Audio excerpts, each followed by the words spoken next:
చూద్దాం. ఇక మొదటి టాపిక్ వచ్చేద్దాం. మొదటి టాపిక్లో ఇప్పుడు మనం చూడబోతున్నది వైసీపీ అధినేత వైఎస్ జగన్మోహన్ రెడ్డి చిక్కుల్లో ఇరుక్కోబోతున్నారా? ఆయన త్వరలో అరెస్ట్ కాబోతున్నారా? ఆయనకు చెక్ పెట్టడానికి ఏపీ ప్రభుత్వం ఏదైనా మాస్టర్ ప్లాన్ వేస్తోందా? అవును అనే సమాధానం వస్తోంది ఈ ప్రశ్నలకు. ఎందుకంటే ఒకసారి మీకు కొన్ని మాటలు వినిపిస్తాం, ఆదినారాయణ రెడ్డి మాటలు. విన్న తర్వాత మిగిలిన విషయాలు మాట్లాడుకుందాం. జగన్కు సూపర్ చెక్ పెట్టబోతున్నాం.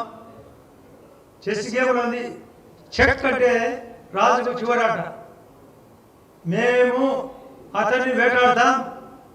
మా ఆట సక్సెస్ అయ్యాలి. మా కూటమి పెరిగి పెరిగి పెరిగి అంతరిక్ష స్థాయి, అతనిది అధోగతి, తరిగి తరిగి తరిగి అంతరించిపోతుంది పార్టీ. డైలాగ్ సార్ కాబోతుంది. అది తెలుసుకోవాలి. అతను ఏం చేసినా పప్పులుగా మేము ప్రతి అంశాన్ని తూచా తప్పక పాటిస్తాం.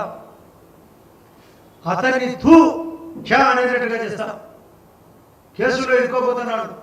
మననే జోగి రమేష్ సిట్టు 2లో ఇరుక్కున్నాడు. తమ్ముడు కూడా సిట్టు 1 సీరియస్గా ఉంది. ఇప్పటికే అరెస్ట్ అయినారు ఐఏఎస్ ధనంజయ రెడ్డి, అతనితో పాటు ఉండే బిఏ కృష్ణమోహన్ రెడ్డి, శ్రీధర్ రెడ్డి. అది సిట్టు 1, లిక్కర్ సిట్టు 1 ఇరుక్కున్నాడు.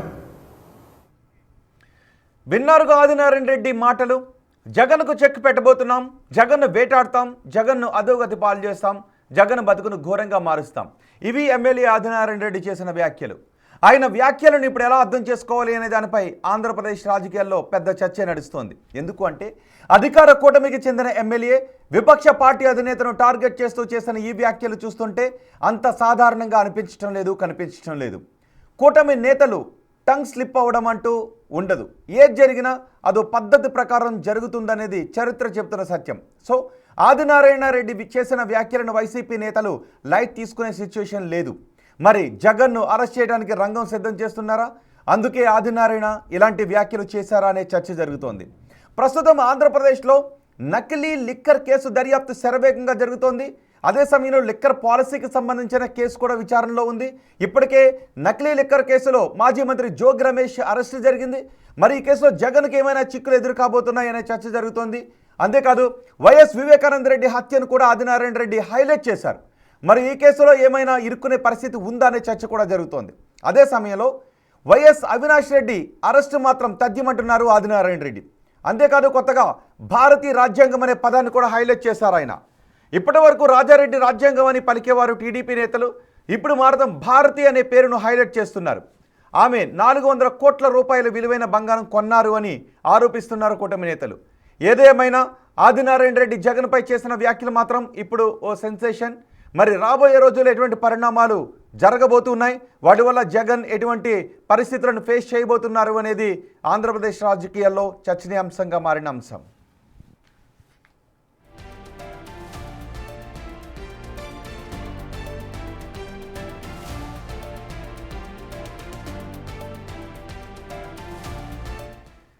ఇదే అంశంపై ఇప్పుడు మనం చర్చించబోతున్నాం. ఆదినారాయణ రెడ్డి వ్యాఖ్యలు దేనికి సంకేతం? ఈ చర్చలో మనకు అందుబాటులో ఉన్నారు డాక్టర్ రామాంజనేయులు, టీడీపీ ఎమ్మెల్యే. మరికొద్దిసేపట్లో మనతో జాయిన్ అవుతారు గోరంట్ల మాధవ్, వైసీపీ మాజీ ఎంపీ. రామాంజనేయులు గారు నమస్తే అండి. నమస్తే రోహిత్ గారు. నమస్తే రామాంజనేయులు గారు. ఏంటి మీ ఉద్దేశం? జగన్ ఏం చేయబోతున్నారు? మాజీ ముఖ్యమంత్రి జగన్ని ఆదినారాయణ రెడ్డి వ్యాఖ్యల ఆంతర్యం ఏంటి? ఈరోజు గౌరవ సభ్యులు, అందులో సీనియర్ సభ్యులు ఆదినారాయణ రెడ్డి గారు మాట్లాడినటువంటి మాట, అక్కడున్నటువంటి పరిస్థితులు, ఆయనకున్నటువంటి నాలెడ్జ్, వీటన్నిటి మీద ఆయన వ్యక్తిగతమైనటువంటి అభిప్రాయాన్ని తెలియజేశారు.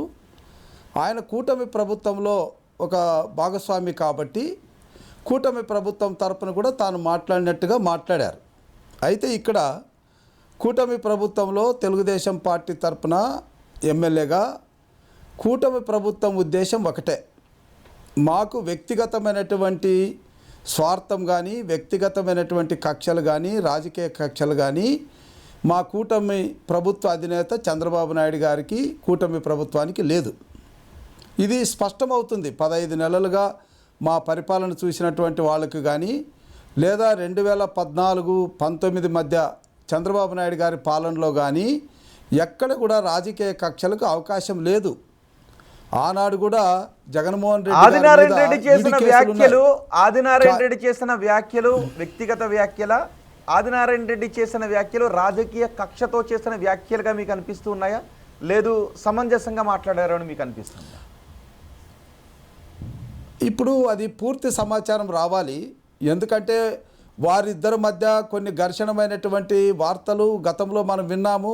ఆయన ఏ నేపథ్యంలో మాట్లాడారన్నటువంటిది పక్కన పెడితే ఇక్కడ ఆయన మాట్లాడినటువంటి మాటలు వెనక నేపథ్యాన్ని కానీ మనం చూసినట్లయితే వివేకానంద రెడ్డి గారిది జరిగింది హత్య. అది ఆత్మహత్య కాదు, అదేవిధంగా మరి గుండెపోటు కాదు, అది సాక్షాత్తు జరిగినటువంటి హత్య. హత్య జరిగినప్పుడు ఈ హత్యలో భాగస్వాములైనటువంటి వాళ్ళు కుటుంబ సభ్యులే అన్నటువంటి ఆలోచన అభిప్రాయాన్ని సాక్షాత్తు చనిపోయినటువంటి అంటే హత్య గావించబడినటువంటి వివేకానంద రెడ్డి గారి కూతురే మాట్లాడుతూ ఉన్నటువంటి వాస్తవం ప్రేక్షకులు గమనిస్తున్నారు. మరి ఈ నేపథ్యంలో మన ఆదినారాయణ రెడ్డి గారు మాట్లాడినటువంటి మాట, హత్య జరిగినటువంటి మాట వాస్తవమైనప్పుడు హత్య చేసినటువంటి వాళ్లకు శిక్ష తప్పదు.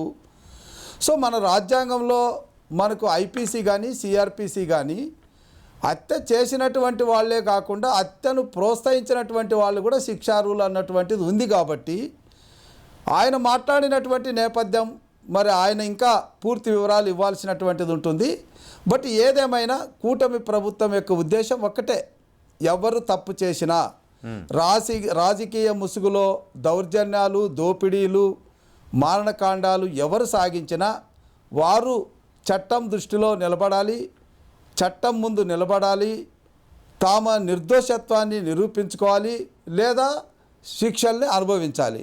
ఇది అనాదిగా మన రాజ్యాంగం, మన రాజ్యంలో జరుగుతున్నటువంటి విషయాలే. కాబట్టి ఇందులో కొత్తదనం ఏమి లేదు.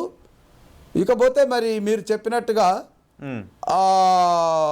లిక్కర్ కేసుకు సంబంధించినటువంటి విషయంలో కూడా పూర్తిగా సిట్ యొక్క ఆధారాలు సేకరించిన తర్వాత, సిట్ అంటే మరి ఏమి రాజకీయ నాయకులు లేరు అందులో, మరి ఐపీసీ ద్వారా తర్వాత సిఆర్పిసి ద్వారా ప్రొసీజర్ కోడ్ రాజకీయ నాయకులు ఉండరు, కానీ అధికారంలో ఉన్న రాజకీయ నాయకుల చెప్పు చేతలోనే ఉంటారు అనేది రాజకీయ నాయకులే చేసే ఆరోపణ. ఇప్పుడు సిట్ గురించి వైసీపీ నేతలు చేస్తున్నా, వైసీపీ అధికారంలో ఉన్నప్పుడు సిట్ గురించి మీరు ఆరోపణలు చేసినా చెప్పే మాట అదే, సిట్ అధికారులు అధికారంలో ఉన్న పార్టీ నాయకుల మాటలు వింటారు అని. అట్లా ఎప్పుడు జరగదు. ఎందుకంటే ఈరోజు అయితే 2019-24 మధ్యన 151 మంది వైసీపీ శాసనసభ్యులు ఉన్నారు. వైసీపీ శాసనసభ్యులు అందరి మీద సిట్ అధికారులు కేసులు పెట్టారండి? లేదు కదా. ఎవరైతే చట్టాన్ని దుర్వినియోగం చేశారో, ఎవరైతే ప్రజలకు సంబంధించినటువంటి ఆస్తుల్ని దోపిడీ చేశారో, ఏదైతే అభియోగాలు ఎదుర్కొంటున్నారో, ప్రజల మధ్య ఉన్నటువంటి అభిప్రాయాల్ని, అక్కడ ఉన్నటువంటి ఫ్యాక్ట్స్ని దృష్టిలో పెట్టుకొని జరిగినటువంటివన్నీ రికార్డ్స్ ఉంటాయి. ఆ రికార్డ్స్ని దృష్టిలో పెట్టుకొని సిట్ అధికారులు విచారణ చేస్తారు, కానీ రాజకీయ నాయకులు చెప్తే చేసేటటువంటి ప్రసక్తి ఉండదు. అలా జరిగితే ప్రజాస్వామ్యం నిలబడదు. కాబట్టి ఇందులో వైసీపీ నాయకులు చేసే అభ్యంతరాల్ని ప్రజలు గమనిస్తున్నారు. ఓకే, రామాంజలి గారు ఒక్క నిమిషం, గోరెంట్ల మాధవ్ కూడా మనకు అందుబాటులో ఉన్నారు. మాధవ్ గారు, ఆదినారాయణ రెడ్డి చేసిన వ్యాఖ్యలు మీరు ఎలా చూస్తున్నారు? వేటాడతాం అంటూ ఉన్నారు, వెంటాడతాం అని అంటూ ఉన్నారు. మాధవ్ గారు నా మాట వినిపిస్తుందా? మాధవ్ గారు, ఆదినారాయణ రెడ్డి చేసిన వ్యాఖ్యలు మీరు ఎలా చూస్తారు? రాబోయే రోజుల్లో వైసీపీ ఉండదు అనే విధంగా మాట్లాడారు. వేటాడతాం వెంటాడతాం జగన్ చేసిన తప్పిదాలకని ఆదినారాయణ రెడ్డి మాట్లాడుతున్నారు.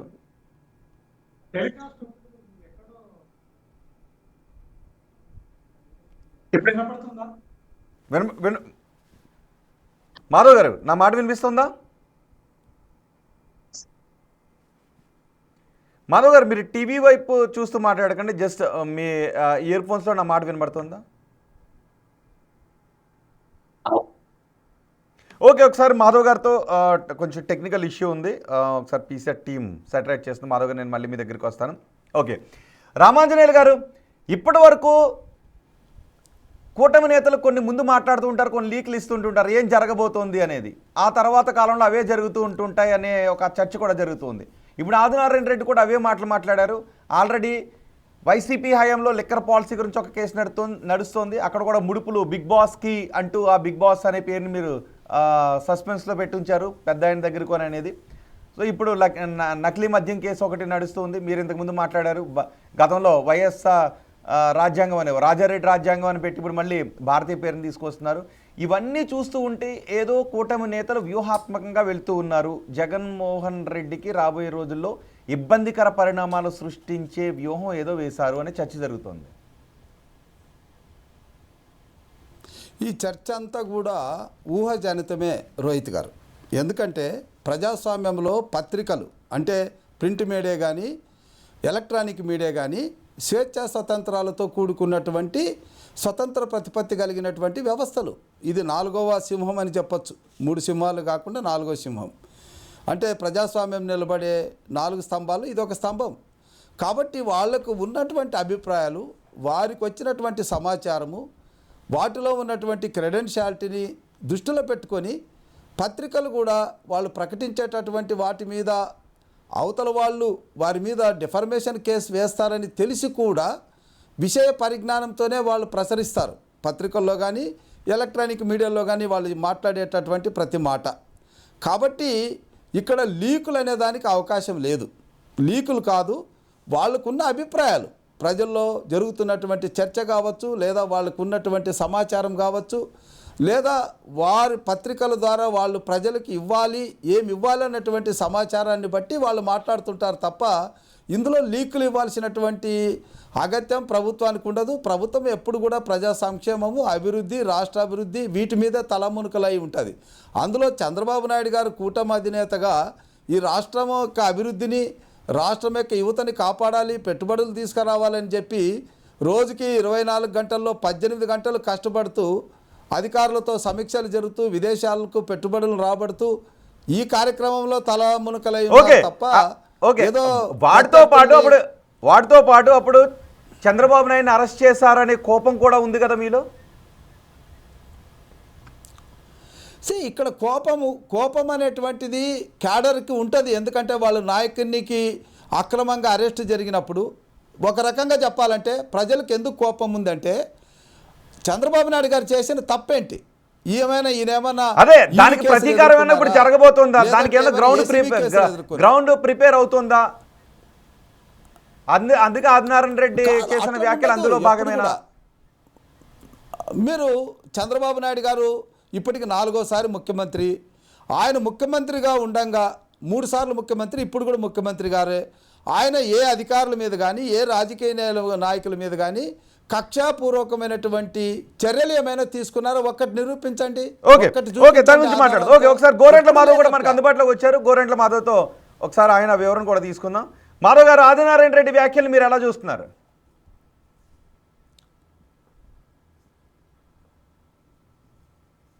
మాధవ్ గారు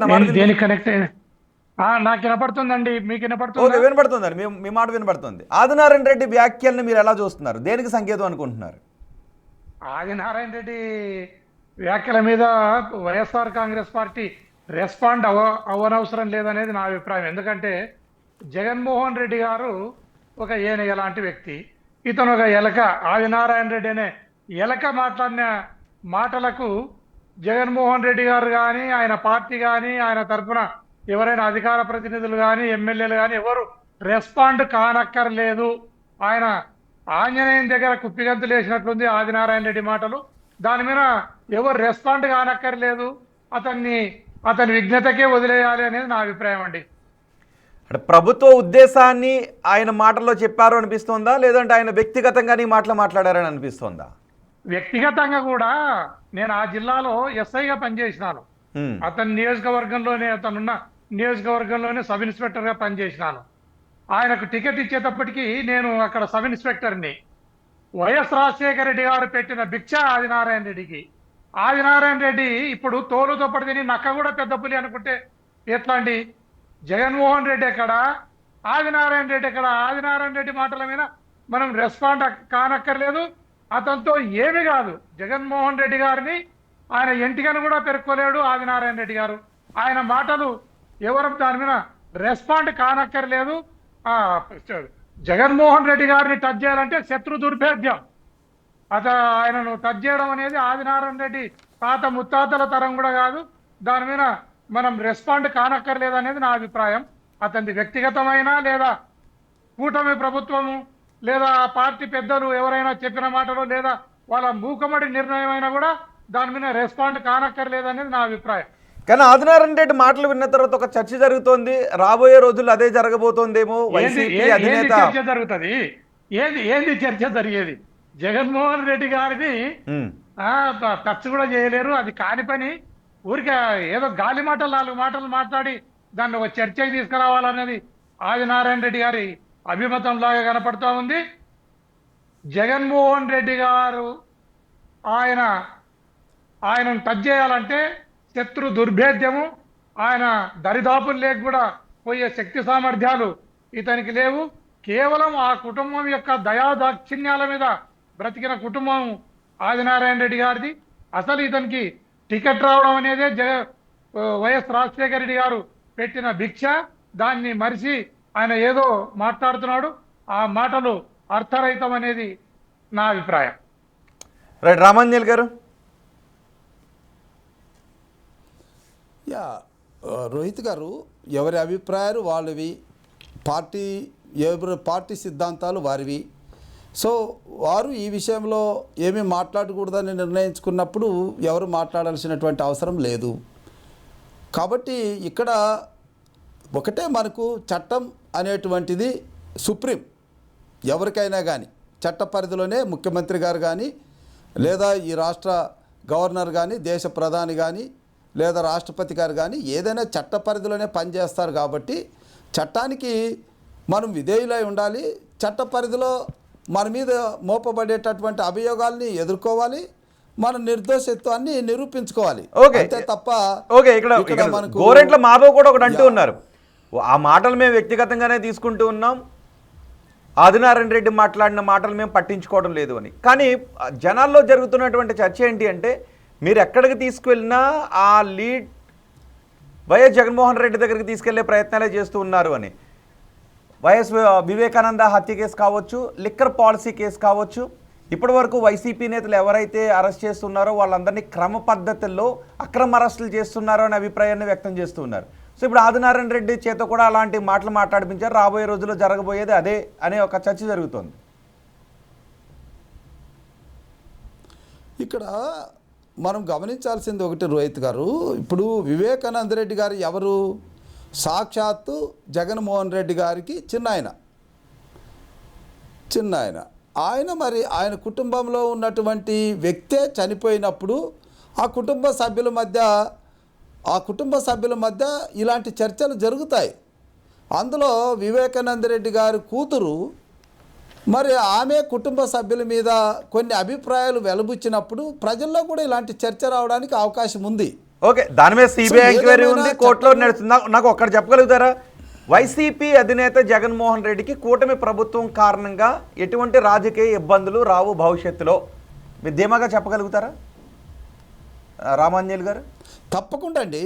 మా కూటమి ప్రభుత్వం వల్ల ఆయనకు రాజకీయ పరమైనటువంటి చిక్కులు ఏవి ఉండవు. ఇప్పుడు అసెంబ్లీకి రమ్మన్నాము, ఆయన రానన్నాడు, మేమేమన్నా బలవంతం చేశామా? ఏమి చేయలేదు కదా. కాబట్టి రాజకీయ పరమైనటువంటి చిక్కులు ఏవి ఉండవు. ఇంకోటి కూడా, ఆయనకి రాజకీయ సమాధి చేస్తామని చెప్పడానికి మేమెవరండి? ప్రజలు చేస్తారు. ఆదినారాయణ రెడ్డి ఏ హోదాలో చెప్పినట్టు ఆయన కేవలం ఏదో జమ్మలమడుగు చెందిన నేతగా చెప్పలేదు, మీ మిత్రపక్షానికి చెందిన బీజేపీ ఎమ్మెల్యేగా చెప్పలేదు, కూటమి పక్షాన మాట్లాడుతున్నట్టుగానే ఆయన మాట్లాడారు. ఆయన వ్యక్తిగత అభిప్రాయాలు అన్నట్టుగా మాట్లాడలేదు. ఇక్కడ ఆదినారాయణ రెడ్డి గారిని వ్యక్తిగత చూడరు. ఎందుకంటే ఇప్పుడు ఆయన ఎమ్మెల్యే కాబట్టి ప్రజాప్రతినిధిగా మాట్లాడినట్టుగానే ప్రజలు గమనిస్తారు. అందులో తప్పేముందండి? అదే ప్రజాప్రతినిధిగానే, కానీ కూటమికి చెందిన ఎమ్మెల్యేగానే చూస్తున్నారు. అందుకే ఆయన మాట్లాడిన మాటలు కూడా మనం విన్నాం. వేటాడతాం వెంటాడతాం, వైసీపీని లేకుండా చేస్తామని మాట్లాడారు. వేటాడతాం వెంటాడతాం అనే మాటలు దేనికి సంకేతం చెప్పగలుగుతారా? వేటాడతాం వెంటాడతాం అనే మాటలు దేనికి సంకేతం? ఎస్, ఇక్కడ ఇప్పుడు గౌరవ సభ్యులు ఎంపీగా పనిచేసినటువంటి మాధవ్ గారు కూడా వెంట్రుక గింట్రుక అని అన్నారు. ఎవరెవరి భాష వాళ్ళ పరిస్థితులు బట్టి ఆ ప్రాంతాలను బట్టి మాట్లాడతారు. అందులో మనం ఏం కొత్తగా వెతకాల్సిన పనిలే. ఆయన రాయలసీమ జమ్మలమడుకు సంబంధించిన వ్యక్తి కాబట్టి ఆయన పరిభాషలో అలా మాట్లాడతారు. అలాంటిది మనము సర్కార్ ఏరియాలో అలాంటి మాటలు రావు. కాబట్టి ఆ ప్రాంతాన్ని బట్టి, ఆ సిచ్యువేషన్ని బట్టి, ఆ సందర్భాన్ని బట్టి ఆయనలో ఉన్నటువంటి భావజాలం బయటపడుతుంది తప్ప వేరొకటి ఏం కాదు. దాన్ని మనం అపార్థం చేసుకోవాల్సిన అవసరం కూడా లేదు. ఓకే, గోరెంట్ల మాధవ్ గారు, ఇప్పటికే అరెస్ట్ అవుతున్న వైసీపీ నేతలు అందరూ అక్రమ అరెస్టులు టార్గెట్ చేసుకుని అరెస్టులు చేస్తున్నవే అని వైసీపీ నేతలు కూడా చెప్తున్నారు. సో ఇప్పుడు ఆదినారాయణ రెడ్డి మాటల తర్వాత ఈ అరెస్టుల పరంపర ఎక్కడి వరకు వెళ్తుందని అనుకుంటూ ఉన్నారు? మనం గమనిస్తే కూటమి ప్రభుత్వము ఏర్పాటైనప్పటి నుంచి ఎఫ్ఐఆర్లు కట్టడము, రిమాండ్లకు పంపడము, వాళ్ళు రిమాండ్లకు పంపితే మేము బెయిల్ మీద వచ్చి మళ్ళీ ప్రజల్లోకి వెళ్ళటము, ఇదే నిత్యకృత్యం అయిపోయింది. వారు అభివృద్ధిని, సంక్షేమాన్ని రెండింటినీ పక్కన పడేసి కేవలము మా ప్రశ్నించే గొంతును నొక్కేయాలి,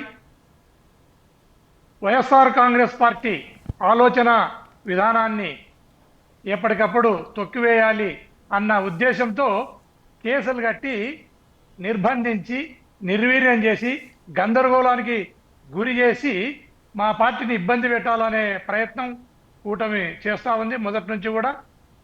దానికి ఏమాత్రం బెదరకుండా వైఎస్ జగన్మోహన్ రెడ్డి గారి ఆధ్వర్యంలో వైఎస్ఆర్ కాంగ్రెస్ పార్టీ శ్రేణులు కానీ, కార్యకర్తలు కానీ, లీడర్లు కానీ ముందుకెళ్తున్న సంగతి రాష్ట్ర ప్రజలందరూ కూడా చూస్తూనే ఉన్నారు. దీనికి వెనకాడకుండా మేము ముందుకు వెళ్తూనే ఉంటాం. వారి నిర్బంధాన్ని, వారి ఆంక్షలను, వారి అక్రమాలను మేము ప్రశ్నిస్తూనే ఉంటాం. మేము జైల్లో పోవడానికి కూడా సిద్ధంగానే ఉన్నాము. మేము ఎటువంటి బెదిరింపులకు బెదరపోము అనేది సందర్భంగా తెలియజేస్తున్నాము. జగన్మోహన్ రెడ్డి గారి క్రేజీ ఈ రాష్ట్రంలో ఇంతింతై వటుడింతై అన్నట్లు రోజు రోజుకు పెరుగుతూనే పోతుంది. 2029లో కూటమి గెలిచేది లేదు. జగన్మోహన్ రెడ్డి గారు కాదు, ఒకవేళ నిజంగా కక్ష కట్టే చేస్తూ ఉన్నట్లయితే ఇప్పటికే జగన్మోహన్ రెడ్డి దగ్గరకు వచ్చి ఉండాలి. మీరు ఇప్పుడు ముఖ్యమంత్రిని చంద్రబాబు నాయుడిని అప్పుడు అరెస్ట్ చేశారు. సో అవేమీ మీ మనసులో పెట్టుకోలేదు అని చెప్తున్నారు. ఒకవేళ మీరంటున్నట్టుగా కక్ష సాధింపు చర్యలకు దిగితే ఈ పాటికి వచ్చి ఉండాలి. కానీ అలాంటివి ఏమీ జరగలేదుగా. ఇప్పుడు అరెస్ట్ అయినటువంటి నేతలు ఏదో ఒక స్కామ్లోనో ఏదో ఒక నేరానికి సంబంధించిన దాంట్లోనూ ఇన్వాల్వ్ అయి ఉన్నారనే ఆధారాలే కదా ఉన్నాయి. వాటితోనే అరెస్టులు జరిగాయి. ఇప్పటి వరకు మనము గమనిస్తే ఈ మద్యం కుంభకోణం ఇది 100% కూటమి ప్రభుత్వంలో తయారైతున్న కల్తీ మద్యం అనేది రాష్ట్ర ప్రజలందరికీ కూడా తెలిసిపోయింది. దాన్ని కప్పిపుచ్చడానికి మాత్రమే ఈరోజు జోగి రమేష్ను అరెస్టు చేయడం జరిగింది. జోగి రమేష్ను అరెస్టు చేసిన దాంట్లో కూడా తగిన సాక్ష్యాధారాలు లేకుండానే ఇల్లీగల్గా, ఇర్రెగ్యులర్గా అరెస్టును చేసి దొంగ సాక్ష్యాలను సృష్టించి ఆయనను జైలుకు పంపడం జరిగింది. త్వరలోనే అంటే జోగి రమేష్ అరెస్ట్ చేస్తే ప్రభుత్వానికి ఏమొస్తుంది? కాదు, జోగి రమేష్ అరెస్ట్ చేస్తే ప్రభుత్వానికి ఏమొస్తుంది? జోగి రమేష్ అరెస్ట్ చేస్తే టీడీపీకి ఏమొస్తుంది? ఆయన ప్రశ్న ఇప్పుడు కూటమి ఏదైతే ఈ కల్తీ మద్యాన్ని తయారు చేస్తుందో దానిని ఎండగట్టిన వ్యక్తి జోగి రమేష్ గారు. వైఎస్ఆర్ కాంగ్రెస్ పార్టీ తరఫున బలమైన గొంతుగా జోగి రమేష్ గారు. కాబట్టి జోగి రమేష్ గారి మీద అక్రమ కేసును పెట్టి వైఎస్ఆర్ కాంగ్రెస్ పార్టీ శ్రేణులను బెదిరించాలి అన్న దురుద్దేశం ఈ కూటమి. ఓకే, మాధవ్ గారు, నిజానికి మద్యానికి సంబంధించి ఆంధ్రప్రదేశ్లో 2 ప్రధాన కేసులు ఉన్నాయి. ఒకటి నకిలీ మద్యం తయారీ, 2 పాలసీలో ఏదైతే సప్లైకి అమ్మకాలకి తేడా ఉంది, 3,500 కోట్ల రూపాయలు నష్టం వాటిల్లింది, స్కామ్ జరిగింది అని. సో అందులో కూడా ఉంది. అందులో కూడా ముడుపులు, బిగ్ బాస్ అనే పదాన్ని కూడా అక్కడ ఉపయోగించారు. బిగ్ బాస్కి చేరాయి అని. సో ఆ కేసులు నడుస్తూ ఉన్నాయి. ఈ కేసులో జోగి రమేష్ అరెస్ట్ అయ్యారు. ఆదినారాయణ రెడ్డి వ్యాఖ్యలు చూసాం, సంచలన వ్యాఖ్యలు ఉన్నాయి. సో ఈ పరిణామాలు చూస్తుంటే ఏదో జరగబోతుందని అనుమానం ఏమైనా వ్యక్తమవుతుందా? ఏమి అనుమానపడనక్కర్లేదు.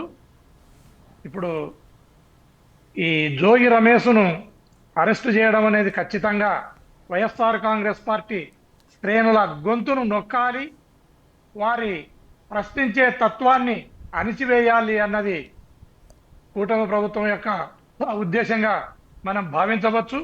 ఈ 3,500 కోట్ల కుంభకోణం అనే మాటని ఏది మాట్లాడుతున్నారో, ఇప్పటికే మిథున్ రెడ్డి గారు జైల్లో నుంచి బెయిల్ పైన కడిగిన ముత్యంలాగా బయటికి రావటం జరిగింది. అది రూల్డ్ అవుట్ అయింది కాబట్టి ఈ రోజు బెయిల్ రావడానికి ఎక్విటల్ కావడానికి చాలా తేడా ఉంది కదా. అవును, 3,000 దానికి ఆ పాయింట్కే వస్తా. 3,500 కోట్లు కుంభకోణం జరిగింది అనే అలిగేషన్తో ఆయనను అరెస్ట్ చేయడం జరిగింది. దానికి తగిన సాక్ష్యాధారాలను కానీ కేసును నిర్ధారణ కానీ దాని ప్రాపర్ ఇన్వెస్టిగేషన్ కానీ దానికి తగిన సాక్ష్యాధారాలను కానీ ప్రొడ్యూస్ చేసి ఉంటే బెయిల్ వచ్చిండేది కాదు. బెయిల్ అంత తొందరలోనే వచ్చిందంటే ఖచ్చితంగా వాళ్ళు ప్రైమాఫీని ప్రూవ్ చేయలేకపోయినారు కాబట్టి బెయిల్ వచ్చింది.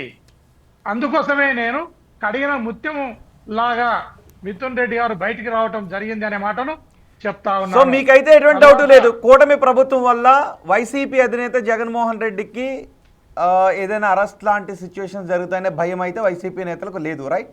100% మాకైతే ఆ ప్రశ్ననే ఉత్పన్నం కాదు. అసలు అరెస్టుకు ఏమాత్రం అవకాశం లేదనేది నా అభిప్రాయం యాజ్ ఏ మాజీ పోలీస్ ఆఫీసర్గా. ఎందుకంటే ఆయన ఎలాంటి నేరము చేయలేదు. 24 గంటలు ఆయన 5 సంవత్సరాల కాలంలో అభివృద్ధి సంక్షేమే లక్ష్యంగా ముందుకు పోవటం జరిగింది. వీళ్ళు తప్పుడు కేసులు ఎన్ని పెట్టాలని ప్రయత్నం చేసినా అవి నిలబడవు, వాళ్ళు పెట్టడానికి వీలు లేదు అనేది నా అభిప్రాయము. జగన్మోహన్ రెడ్డి గారి ఏమాత్రం ఆయనని ఇబ్బంది పెట్టలేవు ఈ చట్టాలు, ఎందుకంటే ఆయన ఎలాంటి నేరం చేయలేదు అన్నది నా అభిప్రాయం అండి. రైట్. రామాంజనేయులు గారు, ఫైనల్ గా వైసీపీ నేతలు అదే భరోసాలో ఉండొచ్చా? ఎస్, తప్పకుండా ఉండొచ్చు. ఎందుకంటే చట్టం అనేది ప్రభుత్వం అనేది వేరువేరండి. ఇక్కడ ప్రభుత్వానికి చట్టానికి ముడిపెట్టకూడదు. చట్టం తన పని తాను చేసుకోబోతుంది. చట్టం దృష్టిలో ఎవరైతే తప్పు చేశారంటున్నారో చట్టం తన ప్రొసీజర్ తాను ఇంప్లిమెంట్ చేస్తుంది. కాబట్టి ప్రభుత్వం వల్ల వారికి ఎలాంటి ఇబ్బంది ఉండదన్నది గౌరవ మరి ఎక్స్ పార్లమెంట్ సభ్యులు అభిప్రాయాన్ని వ్యక్తపరిచారు కాబట్టి మేము కూడా దాన్ని అంగీకరిస్తున్నాం. అయితే చట్టం ముందు ఎదుర్కొంటున్నటువంటి అభియోగాల్లో మాత్రం ప్రభుత్వం నుంచి ఎలాంటి భరోసా ఉండదు. ఎదుర్కొంటున్న అభియోగాల్లో అభియోగాలు ఎదుర్కొన్నప్పుడు వాళ్ళు ఖచ్చితంగా ఎంక్వైరీకి ఫేస్ చేయాలి, తాను నిర్దోషత్వాన్ని నిరూపించుకోవాలి. ఒకవేళ తప్పు చేశామని కోర్టులు భావిస్తే శిక్ష అనుభవించాల్సిందే. దీంట్లో ప్రభుత్వం చేసేది ఏముంది? Right. Thank you very much Ramanjaneyulu garu, thank you very much Madhav garu. మొత్తానికి ఆదినారాయణ రెడ్డి చేసిన వ్యాఖ్యలు ఇప్పుడు ఆంధ్రప్రదేశ్ రాజకీయాల్లో సంచలనంగా మారాయి. వేటాడతాం, వెంటాడతాం, వైసీపీని భూస్థాపితం చేస్తామంటూ మాట్లాడారు. అవి కేవలం ఆయన ఒక ఎమ్మెల్యేగా మాట్లాడారా, లేదు అంటే ఒక ప్రభుత్వ ఉద్దేశాన్ని ఆయన మాటల్లో బయట పెట్టారనే చర్చ జరుగుతుంది. కానీ వైసీపీ మాజీ ఎంపీ మాధవ్ అంటూ ఉన్నారు, మా అధినేతను టచ్ చేసే అవకాశం లేదు, అలాంటి ఆలోచన కూడా ఎవరికి ఉండదు, అంత ధైర్యం కూడా లేదని అంటూ ఉన్నారు. రామాంజనేయులు కూడా అంటూ ఉన్నారు, మేము అక్రమంగా ఎవరి జోలికి వెళ్ళం, ఏదైనా నేరారోపణలు ఉంటే దానికి సంబంధించి చట్టం తన పని తాను చేసుకుపోతుంది, మేము ఎవరిని అరెస్ట్ చేయాలి అన్న దృక్పథంతోనో కక్ష సాధింపులతోనో మా ప్రభుత్వం వెళ్ళట్లేదు అని. ఆదినారాయణ రెడ్డి చేసిన వ్యాఖ్యలు బహుశా ఆయన వ్యక్తిగత స్థాయిలో చేసిన వ్యాఖ్యలే అయ్యుండొచ్చు అని రామాంజనేయులు గారు అదే మాట అంటున్నారు. గోరంట మాధవ్ కూడా మేము ఆ వ్యాఖ్యల్ని పట్టించుకోవడం లేదని అంటున్నారు. మరి చూద్దాం, ఆదినారాయణ రెడ్డి ఏదో ఉద్దేశంతో ఈ వ్యాఖ్యలు మాట్లాడారు, రాబోయే రోజులు ఏదో జరగబోతోందనే చర్చ జరుగుతుంది. మరి ఆయన వ్యక్తిగత హోదాలోనే మాట్లాడారా, లేదు నిజంగా ఏదైనా ఒక కీలక పరిణామం జరగబోతుందా, రాబోయే రోజుల్లో ఏం జరుగుతుందో చూద్దాం. ఒక చిన్న బ్రేక్ తీసుకుని అప్డేట్స్ చూద్దాం. చూస్తూనే